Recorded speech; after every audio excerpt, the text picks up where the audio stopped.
அக்காளின் மகளுக்கு கேட்டதை நான் கொடுத்தேன். மனசில் இப்ப அல்லாடி கிடக்கிற ஆசையை நான் முடிப்பேன்.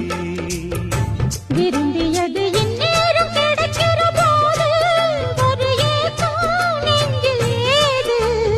எல்லோர்க்கும் நினைத்தது போலே மன வாழ்க்கை வாய்த்திடாது. எப்போதும் ஒருவனை எண்ணி தவித்தேன், இப்போது நான் அதை கண்டுபிடித்தேன். கெட்டி மேளம் கேட்கும் நேரம் கூட மாமனோட. இந்த மாமனோட மனசு மல்லியப்பு போலே பொன்னானது.